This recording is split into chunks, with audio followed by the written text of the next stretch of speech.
Welcome to கல்வி IAS academy YouTube channel. 14th December 2023 Tamil current affairs analysis பார்க்க போகிறோம். எக்ஸாமுக்கு தேவைப்படக்கூடிய முக்கியமான குறிப்புகள் இந்த வீடியோவில் இருக்க போகுது. ஸோ இன்றைக்கி பார்த்தீங்க அப்படின்னா பிளண்டி ஆஃப் இன்ஃபர்மேஷன்ஸ் எக்ஸாமுக்கு தேவைப்பட மாதிரியான விஷயங்கள் இந்த நியூஸில் இருக்குது. ஸோ இன்றைக்கி டேட் ரொம்பவே முக்கியமானது தான். ஸோ எதையும் ஸ்கிப் பண்ணாதீங்க. குறிப்புகளாக எடுத்து வச்சு அதை ரிவைஸ் பண்ணுங்கள். டெஃபினட்டாக இது ரொம்பவே யூஸ்ஃபுல்லான ஒரு விஷயம். ஸோ பார்க்கலாம். மக்களவைக்குள் புகைக்குப்பிகளை வீசி தாக்குதல், 5 பேர் கைது, நாடாளுமன்ற தாக்குதல் நினைவு தினத்தில் சம்பவம். ஸோ புதிய நாடாளுமன்ற கட்டிடத்தில் உள்ள மக்களவை புதன்கிழமை நடைபெற்று கொண்டிருந்த போது பார்வையாளர்கள் மாடத்தில் இருந்து திடீரென 2 இளைஞர்கள் குதித்து புகைக்குப்பிகளை வீசி தாக்குதல் நடத்தினர். நாடாளுமன்றத்திற்கு வெளியேயும் இதுபோன்று புகைக்குப்பிகளை வீசி இருவர் தாக்குதல் நடத்தினர். 2001 நாடாளுமன்றத்தில் பயங்கரவாத தாக்குதல் நடைபெற்ற 22ஆம் ஆண்டு தினத்திலும் வெளிநாட்டில் உள்ள காலிஸ்தான் பயங்கரவாதிகள் தாக்குதல் நடத்துவதாக எச்சரித்த தினத்திலும் நாடாளுமன்றத்தில் இந்த புகைக்குப்பி தாக்குதல் நடைபெற்றுள்ளது. ஸோ இது நாட்டையே மிகுந்த அச்சுறுத்தலுக்கு உள்ளாகியிருக்கு. ஸோ இது குறித்த மேலும் தகவல்கள் பார்க்கலாம். உயர்நிலை விசாரணைக்கு உத்தரவு. புதிய நாடாளுமன்ற கட்டிடத்தில் உள்ள மக்களவையில் நடைபெற்ற பாதுகாப்பு அத்துமீறல் குறித்து உயர்நிலை விசாரணைக்கு மக்களவைத் தலைவர் ஓம் பிர்லா உத்தரவிட்டுள்ளார். 2001ஆம் ஆண்டு தாக்குதலை போல் மோசமானது என்று எதிர்க்கட்சிகள் தெரிவித்துள்ளனர். 2001 நாடாளுமன்றத்தின் மீது நடைபெற்ற பயங்கரவாத தாக்குதலை போல் இந்த சம்பவம் மோசமானதாகும் என்று எதிர்க்கட்சிகள் தெரிவித்தன. திரிணமூல் காங்கிரஸ் எம்பி சுதீப் பந்தோபாத்யாய கூறுகையில், திடீரென ஒருவர் இருக்கைகள் மீது ஏறி குதித்ததால் அச்சமடைந்தேன். அவரின் கையில் குண்டு அல்லது துப்பாக்கி இருந்திருந்தால் என்ன ஆகியிருக்கும்? சுதந்திரத்திற்கு பிறகு முதல் முறையாக மக்களவைக்குள் நுழைந்து தாக்குதல் நடத்தியுள்ளனர். 2001ஆம் ஆண்டு பயங்கரவாத தாக்குதல் சம்பவத்திற்கு பிறகு இது மோசமானதாகும். இந்த பாதுகாப்பு குறைபாடு குறித்து உள்துறை அமைச்சர் விளக்கமளிக்க வேண்டும் என்றார். காங்கிரஸ் எம்பி கார்த்தி சிதம்பரம் கூறுகையில், அவர்கள் வீசிய மஞ்சள் புகையில் விஷத்தன்மை இருந்திருந்தால் என்ன ஆயிருக்கும் என்றார். நெக்ஸ்ட் நியூஸ் பார்க்கலாம். முதல்வர் ஸ்டாலினுக்கு ஆளுநர் RN ரவி அழைப்பு. குடியரசுத் தலைவருக்கு அறிவுறுத்த முடியாது. தமிழக சட்டப்பேரவையால் மீண்டும் நிறைவேற்றப்பட்டு ஆளுநருக்கு அனுப்பப்பட்ட மசோதாக்கள் குடியரசுத் தலைவரின் ஒப்புதலுக்கு அனுப்பப்பட முடியுமா என்ற கேள்விக்கு தீர்வு காணப்படும் வரை ஆளுநரால் தனக்கு அனுப்பப்பட்ட மசோதாக்கள் மீது குடியரசுத் தலைவர் எந்த முடிவும் எடுக்காமல் இருப்பதை உறுதி செய்யும் உத்தரவை பிறப்பிக்க வேண்டும் என்று தமிழக அரசு சார்பில் ஆஜரான வழக்குரைஞர் அபிஷேக் சிங்வி வலியுறுத்தியுள்ளார். இதற்கு பதிலாக நீதிபதிகள் ஆளுநர் அனுப்பிய மசோதாக்கள் மீது குடியரசுத் தலைவர் முடிவெடுப்பதை தடுக்க நாங்கள் விரும்பவில்லை. குடியரசுத் தலைவரிடம் மசோதாக்கள் சென்றுவிட்ட நிலையில் அவர் முடிவெடுக்க வேண்டாமென நாங்கள் அறிவுறுத்த முடியாது என்றனர். புயல் நிவாரணப் பணிக்கு பிறகு ஆளுநருடன் சந்திப்பு. முதல்வர் சட்ட மசோதாக்கள் தொடர்பான ஆலோசனை நடத்த ஆளுநர் RN ரவி அழைப்பு விடுத்துள்ள நிலையில் சென்னையில் புயல் பாதிப்பு நிவாரணப் பணிகள் முடிவடைந்த பிறகு ஆளுநரை சந்திக்க முதல்வர் தரப்பில் ஒப்புதல் அளிக்கப்பட்டுள்ளது. இந்த விவகாரம் தொடர்பாக உச்சநீதிமன்ற அறிவுறுத்தலின்படி ஆளுநர் ரவியும் முதல்வர் ஸ்டாலினும் சந்திக்க ஒப்புக்கொண்டுள்ளனர். நெக்ஸ்ட் நியூஸ் பார்க்கலாம். சணல் பொருட்களை அதிகம் ஏற்றுமதி செய்ய வேண்டும் என்று வேளாண் துறை ஆணையர் தெரிவித்துள்ளார். சணல் பொருட்கள் தயாரிப்பு தொழிலில் ஈடுபட்டிருக்கும் தொழில் முனைவோர் பல்வேறு சணல் பொருட்களை அதிகம் ஏற்றுமதி செய்ய வேண்டும் என தமிழக வேளாண் துறை ஆணையர் எல். சுப்பிரமணியன் தெரிவித்தார். நெக்ஸ்ட் நியூஸ் பாருங்க. 27 லட்சம் குழந்தைகளுக்கு தட்டம்மை தடுப்பூசி. டிசம்பர் 30 வரை 4 மாவட்டங்களில் முகாம். சென்னை உள்பட 4 மாவட்டங்களில் 27 லட்சம் சிறார்கள் குழந்தைகளுக்கு டிசம்பர் 30ஆம் தேதி வரை தட்டம்மை ரூபல்லா தடுப்பூசி செலுத்தப்பட உள்ளது.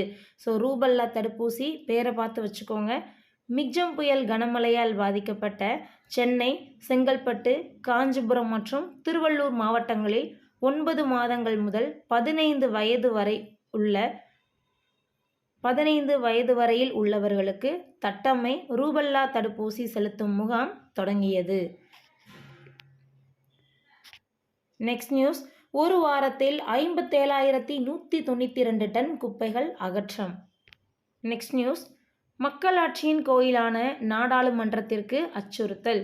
முதல்வர் மு.க. ஸ்டாலின் தெரிவித்துள்ளார்.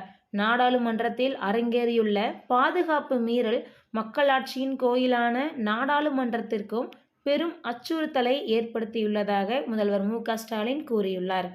இந்தியாவின் பங்களிப்புடன் புதிய உலக ஒழுங்கு உருவாகிறது என்று ஆளுநர் ஆர்.என். ரவி அவர்கள் தெரிவித்துள்ளார். ஸோ பாருங்க, இந்தியாவின் முக்கிய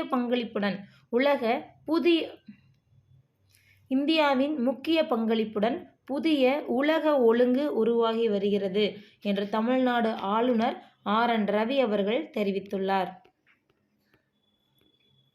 நெக்ஸ்ட் நியூஸ். ஒரு ஆர்டிக்கிள் கொடுக்கப்பட்டிருக்கு. இதில் ராஜாஜி அவர்களை பற்றின முக்கியமான நியூஸ் எக்ஸாமுக்கு தேவைப்படுறதை மட்டும் ஹைலைட் பண்ணியிருக்காங்க. ஸோ இதை நீங்கள் குறிப்புகளாக எடுத்து வச்சுக்கோங்க. வீடியோவை பாஸ் பண்ணிவிட்டு நீங்கள் எழுதுனீங்க அப்படின்னாலும் ஓகே தான். ஸோ பாருங்கள், ரோமானிய அரசர் மார்க்ஸ் அரேலியஸ் எழுதிய மெடிடேஷன்ஸ் என்ற புத்தகத்தை ஆத்ம ஞானம் என்ற தலைப்பில் தமிழில் மொழிபெயர்த்தார் ராஜாஜி. Next one. ராஜாஜி எழுதிய வியாசர் விருந்து புத்தகத்தை மகாபாரதத்தின் சுருக்கம் தான் இந்த புத்தகம். ஸோ தமிழில் பார்த்தீங்க அப்படின்னா ஒரு சில ஏரியாக்களில் இந்த டிரான்ஸ்லேஷன் புக்ஸ் பற்றி கொஷின்ஸ் கேட்கலாம், ஜிஎஸ்லேயும் கொஷின் கேட்கலாம். ஸோ அந்த வகையில் வியாசர் விருந்து புத்தகத்தை எழுதினவர் யார் அப்படின்னா ராஜாஜி, தெரிஞ்சு வச்சுக்க வேண்டியது அவசியம். அதே மாதிரி வியாசர் விருந்து புத்தகம் எதோட சுருக்கம் அப்படின்னா மகாபாரதத்தோட சுருக்கம். நெக்ஸ்ட் ஒன் பாருங்கள்.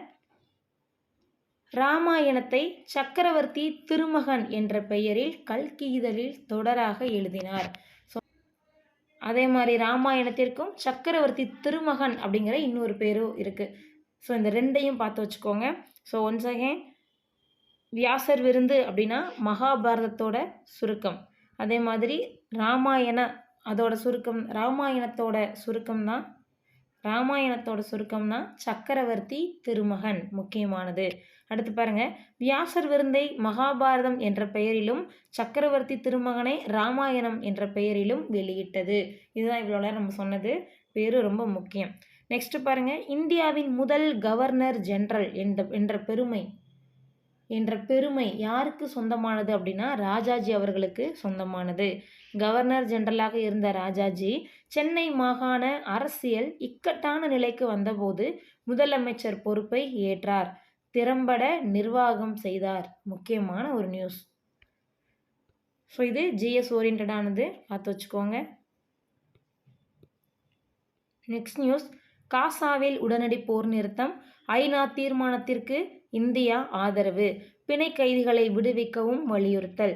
காசாவில் நடத்தப்பட்டு வரும் போர் மனிதாபிமான அடிப்படையில் உடனடியாக நிறுத்தப்பட வேண்டும் என்றும் அங்குள்ள பிணை கைதிகளை எந்த நிபந்தனையுமின்றி உடனடியாக விடுவிக்க வேண்டும் என்றும் வலியுறுத்தி ஐநா பொது சபையில் தீர்மானம் நிறைவேற்றப்பட்டது.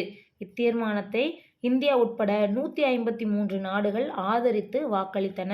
ஸோ ஐநாவோட உறுப்பினர்கள் எத்தனை அப்படின்னு பார்த்தீங்கன்னா 193. இதுவும் ரொம்பவே முக்கியமான ஒன்று, எக்ஸாமுக்கு நோட் பண்ணி வச்சுக்கோங்க. நெக்ஸ்ட் நியூஸ் பார்க்கலாம். 2001ஆம் ஆண்டு நாடாளுமன்ற தாக்குதல் நினைவு தினம், தலைவர்கள் அஞ்சலி. கடந்த 2001ஆம் ஆண்டில் நாடாளுமன்ற வளாகத்தில் நடத்தப்பட்ட பயங்கரவாத தாக்குதல் நினைவு தினம் புதன்கிழமை அனுசரிக்கப்பட்டது. இத்தாக்குதலில் வீர மரணமடைந்த பாதுகாப்பு படையினருக்கு குடியரசுத் தலைவர் திரௌபதி முர்மு, பாரத பிரதமர் நரேந்திர மோடி அவர்கள் உள்ளிட்டோர் அஞ்சலி செலுத்தினர். நெக்ஸ்ட் நியூஸ் பார்க்கலாம். தமிழ்நாட்டில் 8 மக்கள் நலத்திட்டங்களுக்கு மத்திய அரசு ரூபாய் 75,000 கோடி ஒதுக்கீடு, மக்களவையில் அமைச்சர் தகவல் தெரிவித்துள்ளார். ஸோ திட்டங்களை பாருங்கள். மகாத்மா காந்தி தேசிய ஊரக வேலை உறுதி திட்டம் தொடங்கப்பட்ட தினத்தில் இருந்து தமிழ்நாட்டில் இதுவரைக்கும் 92.22 லட்சம் குடும்பங்கள் பதிவு செய்யப்பட்டிருக்காங்க. இதே மாதிரி பிரதமரோட கிராமப்புற வீட்டு வசதி திட்டம், இதுக்கு கீழேயும் 7,79,851 வீடுகள் ஒதுக்கீடு செய்யப்பட்டுள்ளன. நெக்ஸ்ட் நியூஸ் பார்க்கலாம். இந்தியா தென்னாப்பிரிக்கா இன்று கடைசி T20யில் மோதல். நெக்ஸ்ட், இந்தியா இங்கிலாந்து மகளிர் டெஸ்ட் இன்று தொடக்கம். நெக்ஸ்ட் நியூஸ், தெலுங்கானாவில் பழங்குடியினர் பல்கலைக்கழகம் நாடாளுமன்றத்தில் மசோதா நிறைவேற்றம். இது ஆல்ரெடி வந்த ஒரு நியூஸ் தான், பார்த்து வச்சுக்கோங்க. பழங்குடியினர் பல்கலைக்கழகம் எங்கே அப்படின்னா தெலுங்கானா ஸ்டேட்டில். இந்தியாவில் இருந்து சென்ற கப்பல் மீது ஏமன் கிளர்ச்சியாளர்கள் தாக்குதல்.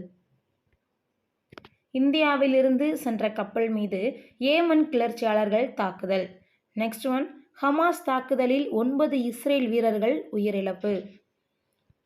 நெக்ஸ்ட், போலந்து பிரதமராக டஸ்க் பதவியேற்பு. நெக்ஸ்ட் நியூஸ், புதைப்படிவ எரிபொருள் பயன்பாடு குறைப்பு பருவநிலை மாநாட்டில் 200 நாடுகள் ஒப்பந்தம். ஐக்கிய அரபு அமீரகத்தில் உள்ள துபாயில் ஐநாவின் 28வது பருவநிலை பாதுகாப்பு மாநாடு கடந்த 2 வாரங்களாக நடைபெற்று வந்தது. ஸோ இதோட இன்னைக்கான கரண்ட் அஃபேர்ஸ் முடிஞ்சிடுச்சு. தேங்க்யூ அண்ட் தேங்க்ஸ் ஃபார் வாட்சிங்.